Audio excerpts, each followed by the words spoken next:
Hello and welcome to University Beat. I'm Denise White. 2 months ago, terrorists attacked the American University of Afghanistan in Kabul. 12 people were killed, dozens were wounded, and dozens more were held hostage for almost 9 hours. One of the survivors, a professor, is a USF graduate, and he recently recalled that harrowing experience in a conversation with University Beat's Mark Schreiner.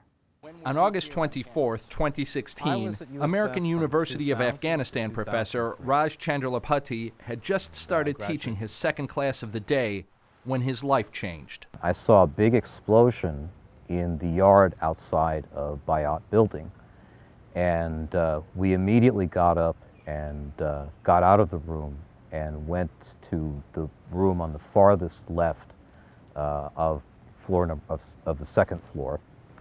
And there was total chaos. We did not know what to do. We did not know if we could escape. Many of the boys especially jumped off the building and they broke their legs and they lay there until early in the morning when the medics picked them up. There was a very real lingering sense that we would not come out alive. One of the students at the beginning said, "Allah save us," and he did say that. And I prayed to God a few times silently, but we sat in that room for about 10 hours. And there was a gunfight every couple of about 20, 30 minutes. There would be some gunfighting, grenades, machine guns, etc. I did hear them take out students from one of the rooms and kill them right there.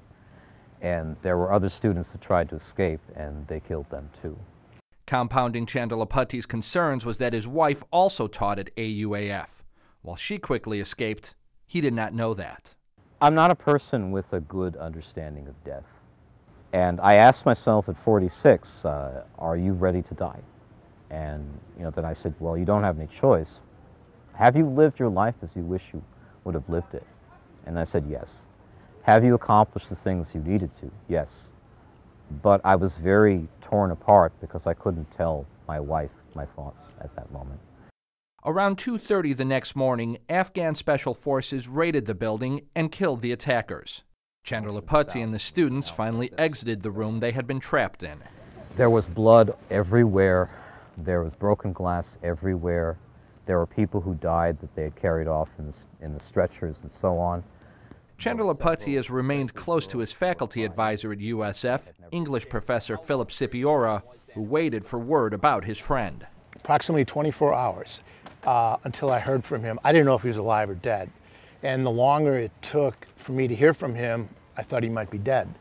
But he did contact me the next day.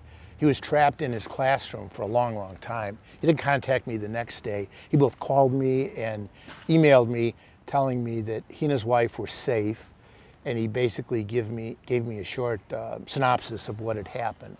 But I was very much relieved at that because I knew that people had been killed, and fortunately he wasn't one of them.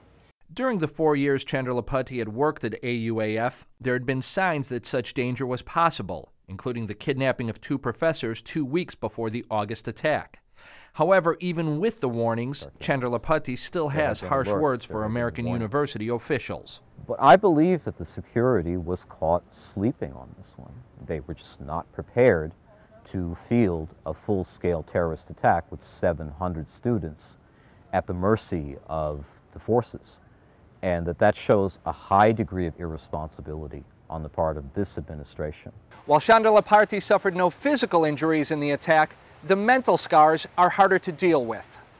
I am going to teach the online classes for AUAF this term, but otherwise, I'm depressed. That's in a nutshell how I describe myself. I'm depressed. My parents are retired, and I live with them. And I have the temptation to quit teaching and work on writing for the rest of my life. There is some reevaluation of your position and what you're going to do in the future. See, when I was 31, teaching was everything. It was everything I had dreamed of. It's more important now, but I also want to do other things.